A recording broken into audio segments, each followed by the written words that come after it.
The Word of God is alive and powerful, sharper than any two-edged sword, piercing even to the dividing asunder of the soul and spirit, and of the joints and the marrow, and is a critic of the thoughts and intents of the heart. All Scripture is God-breathed and is profitable for doctrine, for reproof, for correction, for instruction in righteousness, that the man of God might be mature, thoroughly furnished unto all good works.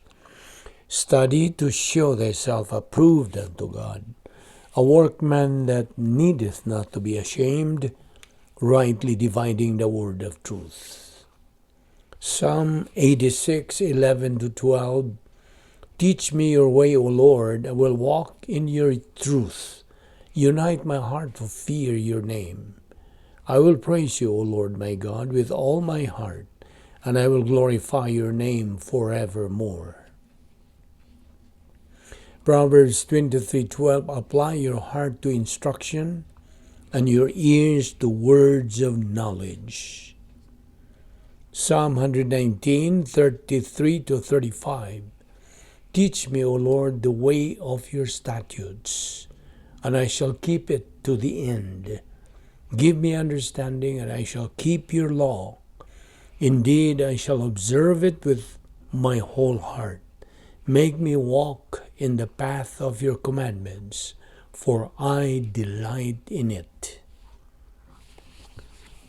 Before anything else, before we begin our Bible study today, if you are a believer in the Lord Jesus Christ, be sure you have named your sins privately to God the Father.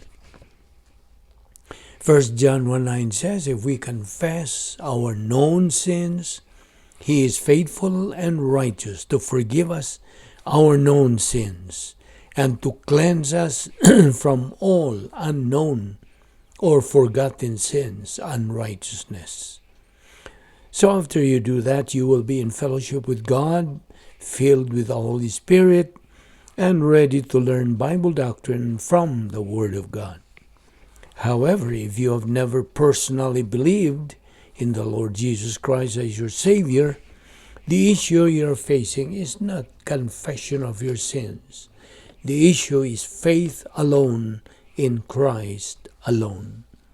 John 3:36 says, he who believes in the Son has eternal life, but he who does not obey the command to believe in the Son shall not see life, but the wrath of God abideth on him. Therefore, let us pray.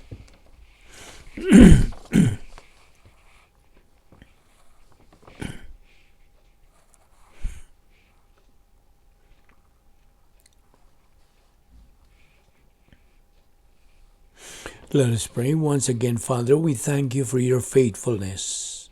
Thank you for the grace that is beyond anything we could ever ask or think.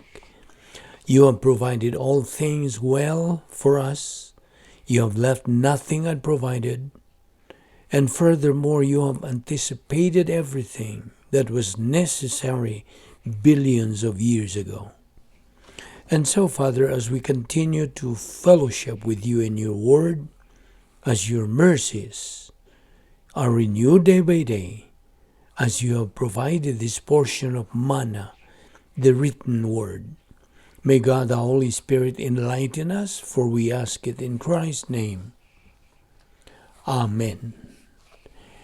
Welcome everyone, our subscribers, our followers, friends, and fellow believers. Welcome to our study entitled Timing. So, we will continue our discussion on this because we left this for quite some time, and we are going to continue where we stopped yesterday or the last time we have been together. Okay. First of all, right timing with God's timing in the Christian life is the issue in doing the will of God rather than doing your own will. This is the same with the problem of arrogance versus humility. Whether your timing is as good or is good or bad, it is based upon the fact that God makes war against the arrogant, but gives grace to the humble. 1 Peter 5:5-6. And another thing, every aspect in our life needs timing. Agree? Like for instance, in eating, in walking, in running, in breathing, in every aspect practically needs timing. So we can see that there is no aspect in our life that does not need good timing. Practically everything we do in life needs timing. And if we do something or everything in our everyday life without the proper timing, we consequently will be in trouble ourselves. Do you know why? Because we are off timing, or our timing was bad. And we are the only ones responsible for our wrong and bad timing. So, do you realize now how critical our timing in life is? How much more when it comes to God's perfect timing? Remember always the principle, God's timing is perfect. Man's timing is imperfect, lousy. So because God's timing is the only perfect timing in the whole universe, man who is imperfect ought to learn how to be in synchronization with God's timing, so man can be right with God, and with his humility now in his soul, God can approve him and can give grace to him who is now humble. 1 Peter 5:5-6. Do you understand? Hence, if you are an unbeliever who is listening to this study right now, for you to be in sync, in line, in cadence with God's perfect timing, you have to obey God's word in Acts 16:31 that asks you to believe on the Lord Jesus Christ and thou shalt be saved. Now, if you respond to that stimulus positively, then you instantly will be in line, in sync with God's timing.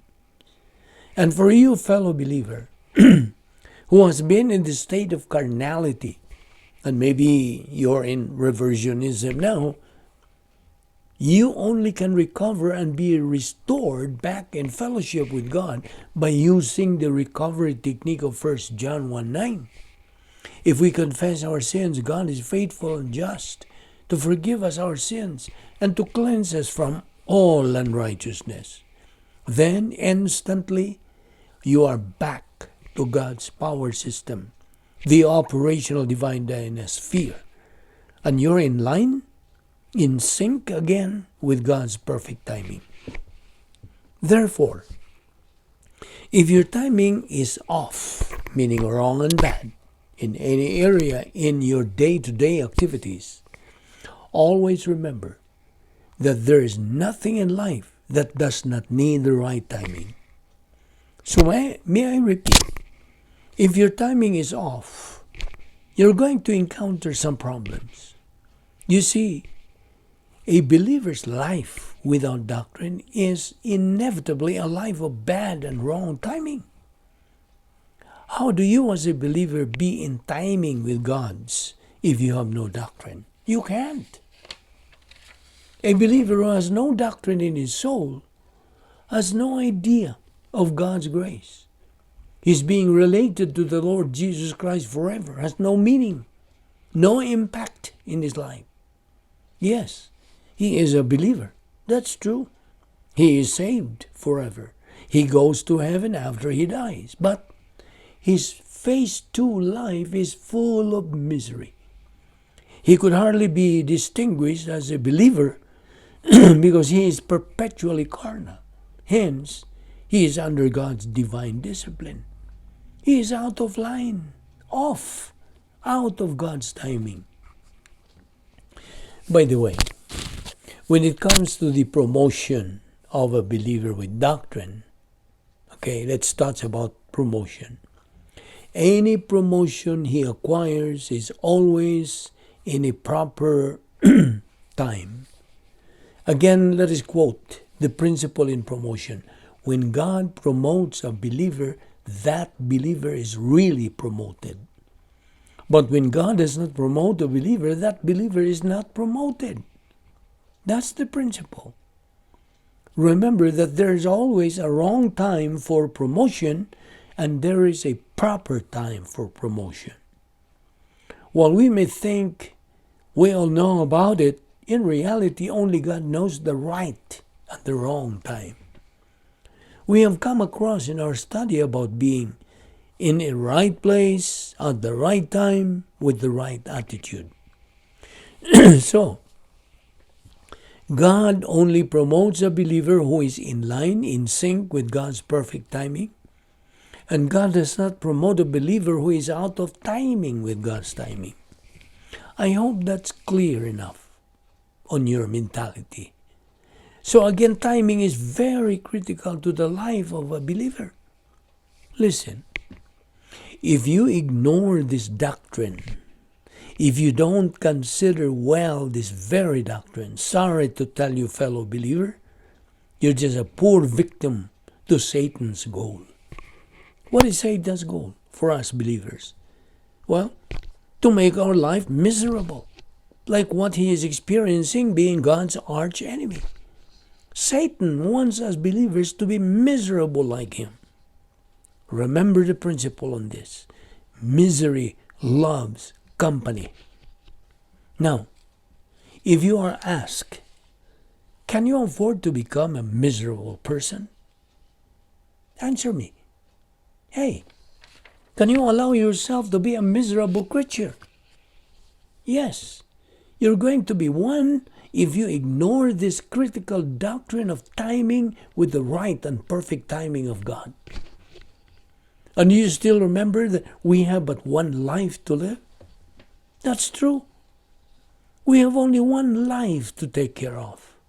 And if we don't pay attention to God's will, purpose, plan, and protocol, how to live it right, how to prepare it for the next life in the eternal state with our Creator, if we don't have the desire to study, to learn, to believe, and apply God's Word in our life, then we become miserable creatures. Remember Operation SLBA? That is our ministry's slogan. Study, learn, believe, apply the Word of God in your life. For all you know, life for a believer who is in this state, meaning miserable, because he is negative to study God's Word, then life for him has no meaning, no purpose. In fact, he is just existing but not living. Again, my question to you, my fellow believer, is, can you afford to be miserable in your life by ignoring God's truths? Can you allow yourself to waste that soul that you have? That no other than the Son of God who died the judicial substitutionary spiritual death on the cross for that soul? Recall John 3:16. For God so loved the world that he gave his only begotten Son, that whosoever believeth in him shall not perish, but have eternal life. Listen, it's never too late to change your negative attitude to positive attitude. Time, is of the essence indeed. But it's all a matter of choice. You may or you may not. Again, speaking about timing. Timing has to do with everything in life. Now, is this true? By the way, may I ask you, I'm fond of asking, can you think of anything in life that does not need timing? For me, I cannot think of anything. When you eat, you need timing, right? When you take a breath, breathe in and breathe out, this needs timing. You know what happens to you if you try to breathe fast? He also knows what will happen to you if you stop breathing. Yes? So we can see that there's nothing in life that's, the timing, is not needed. Now, if your timing is off in any area, you will have a problem. Do you like that? Because you see, life of a believer without doctrine is inevitably a life of bad timing. Because we should always be guided by the fact that timing is an important issue in the spiritual life.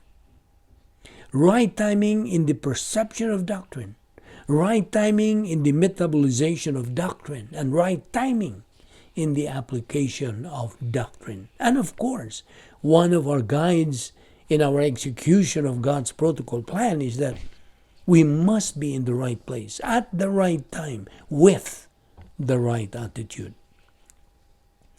And do you still remember the principle which says your attitude towards Bible doctrine is actually your attitude towards God?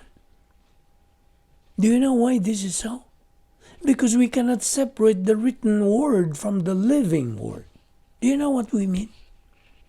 And one thing more, we cannot have epignosis without having gnosis. And you know what gnosis is? Academic knowledge.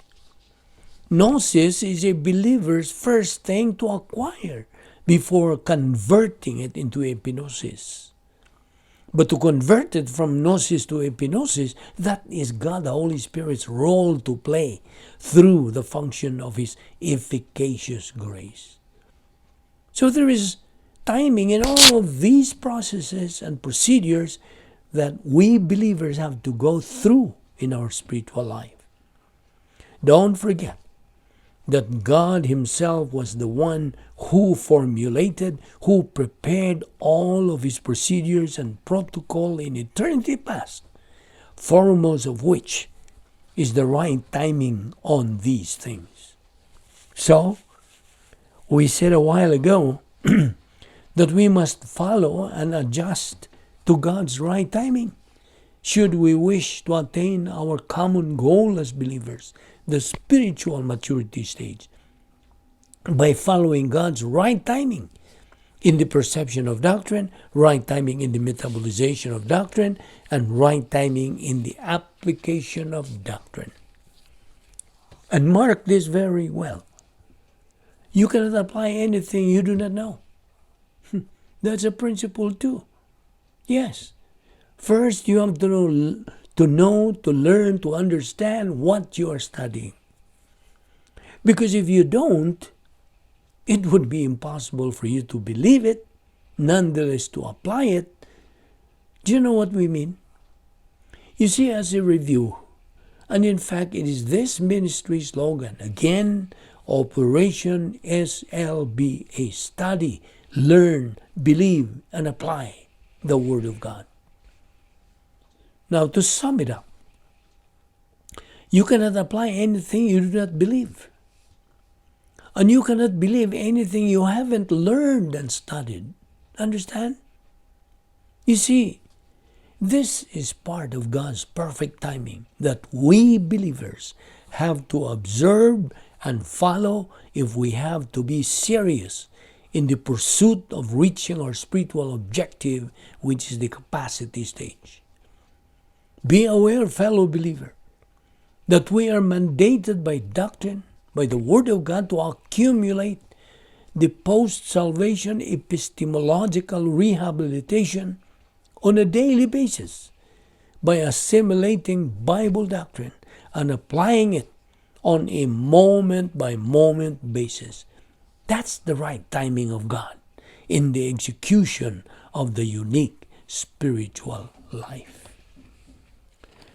With your heads bowed and with your eyes closed, we dedicate the closing moments of our worship service, our Bible study, to those of you who are here without the Lord Jesus Christ. The Scripture declares God so loved the world that He gave His only begotten, uniquely born Son, that everyone believing in Him may not perish, but have everlasting life. The Lord Jesus Christ had you personally in mind when He went to the cross. He personally died for your sins and took your place in order that you might become the heir, the possessor of eternal life. And therefore, as you sit there today with your eyes closed to assure you of privacy, you have the option and the opportunity right now of making the greatest decision of life, the decision to believe in Jesus Christ. Your eternal future hangs on the balance. Your eternal future is determined by your attitude towards Jesus Christ. Remember, the issue in salvation is not sin. The issue is Christ. So, every member of the human race is going to encounter Jesus Christ one way or the other.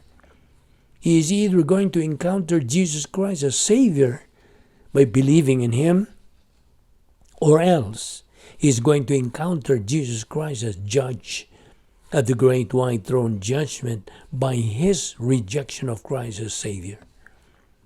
And so, in the quietness and privacy of your own soul, you have the option.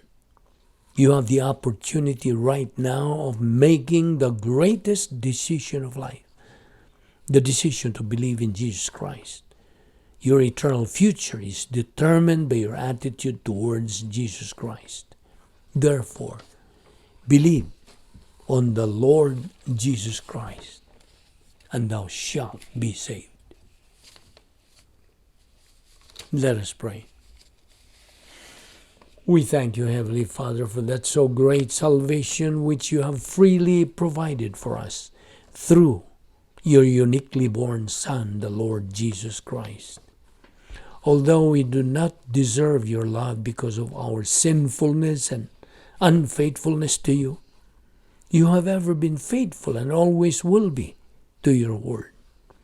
Make us always realize and be aware that you and your word are the only two immutables throughout the universe. And realizing that always, may we make these two immutables our priority in our present life, thus reaching our goal, which is spiritual maturity. All this we ask in the name of our wonderful Lord, Jesus Christ, our only Savior. Amen.